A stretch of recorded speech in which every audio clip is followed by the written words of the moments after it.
தேனி மாவட்டத்தினுடைய சட்ட ஆலோசகராகவும் தென்மண்டல, அதாவது பாண்டிச்சேரி தமிழகம் தென்மண்டலத்தினுடைய வழக்கறிஞருடைய சங்கத்தினுடைய பொதுச்செயலாளராகவும் மரியாதைக்குரிய இன்று அலுவலகம் என்பது MKM முத்துராமலிங்கனுடைய அலுவலகம் என்பது சாமானிய மக்களும் சட்டம் தெரிந்து கொள்ள வேண்டும். பாதிப்படைந்தோரும் இங்கு வந்து இலவசமாக கூட சட்டத்தை நாங்கள் எடுத்து அவர்களுக்கு காப்பாற்றுவதற்கு இந்த அலுவலகம் திறக்கப்பட்டிருக்கிறது. இந்த அலுவலகம் என்பது சாமானிய மக்களுக்கு, ஏழை எளிய மக்களுக்கு பாதுகாப்பு அரணாக இருக்கக்கூடியது. மரியாதைக்குரிய MKM முத்துராமலிங்கன் அவர்கள் பல சேவைகளையும் ஆரம்ப காலத்திலிருந்து இன்றல்ல பல காலமாக சேவைகளை செய்து கொண்டிருப்பவர். அவர் தமிழ்நாடு வணிகசூட பேரமைப்போடு இணைந்து பல்வேறு நற்காரியங்களை செய்து கொண்டிருக்கிறார்.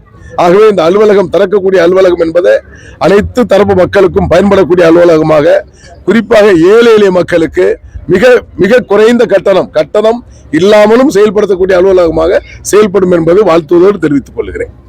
ஸ்ட்ரைக் என்று சொன்னாலே அது விலையேற்றத்துக்கு முகாந்திரம் அமைந்துவிடும். குறிப்பாக எல்லா பொருள்களையுமே ஏற்றி வருவது லாரிகள்.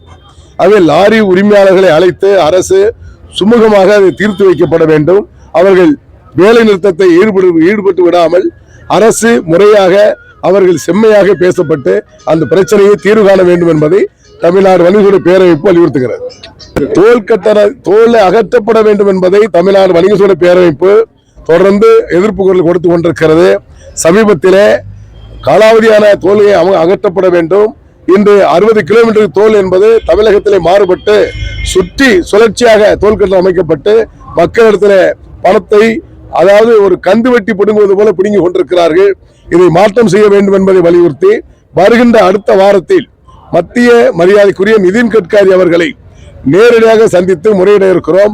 அந்த முறை மட்டுமல்ல, பல்வேறு அமைப்பு, விவசாயிகள் அமைப்பு, லாரி உரிமையாளர் அமைப்பு, எல்லா அமைப்புகளையும் இணைந்து நாங்கள் போராடி கொண்டிருக்கிறோம். அந்த போராட்டம் ஓயாது, தோல் கட்டணம் அகற்றும் வரை போராட்டம் வலுப்பெறும் என்பதை எச்சரிக்கை உணர்வோடு நான் பதிவு செய்து கொள்கிறேன். அதே போன்று தூத்துக்குடி, திருநெல்வேலி மாவட்டங்களிலே பாதிப்படைந்த வியாபாரிகள் இந்த கணக்கிட்டு கொண்டிருக்கிறோம்.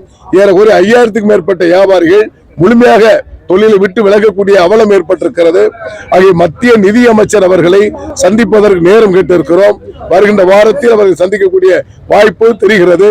அந்த வேளையில் அவர்களை சந்தித்து சாமானிய வணிகர்களையும் அங்கு GST கட்டக்கூடிய வணிகர்களையும் அரசு பாதுகாக்கப்பட வேண்டும்.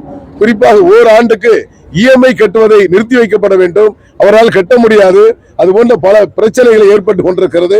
இதை மத்திய அரசு, மாநில அரசு உன்னிப்பாக கவனித்து உடனடியாக தீர்வு காண வேண்டும். அதே போன்று மாண்புமிகு முதலமைச்சர் அவர்கள் ஏழை எளிய வியாபாரிகளுக்கு 1 லட்சம் ரூபாய் குறைந்த வட்டியில கடனாக தருவதாக உறுதியளித்திருக்கிறார்கள். அதை சற்று உயர்த்தப்பட்டு 5 லட்சம் ரூபாய் வரை தர வேண்டும் என்ற கோரிக்கையை முதலமைச்சர் அவர்களை நேரடியாக சந்தித்து முறையிட இருக்கிறோம். இன்றும் நாளையும் அந்த மாவட்டத்தில் முழுமையாக ஆய்வு செய்து அந்த கடையினுடைய பட்டியலை எடுத்துக்கொண்டு முதலமைச்சர் அவர்களை சந்திக்க இருக்கிறோம். பாதிப்படைந்த வியாபாரிகளுக்கு தமிழ்நாடு வணிகசூட பேரமைப்பு நிர்வாகிகள் மூலமாகவும் பல்வேறு கட்ட உதவிகளை அங்கு செய்ய இருக்கிறோம் என்பதை தெரிவித்துக் கொள்கிறோம். அதே போன்று இந்த அலுவலகம் திறக்கக்கூடிய இந்த தேதியில் அவருடைய பிறந்த நாளை முன்னிட்டு தொடர்ந்து 10 ரூபாய்க்கு உணவு, இது ஒரு வரலாறு. சாமானிய மக்கள், ஏழை எளிய மக்கள் உண்டு சாப்பிடக்கூடிய வகையில், பசியாற்றக்கூடிய வகையில் 10 ரூபாய்க்கு உணவு வழங்க இருக்கிறார்கள். அதற்கும் தமிழ்நாடு வணிகசூட பேரமைப்பு பாராட்டுதலையும் நன்றி தெரிவித்துக் கொள்கிறார்.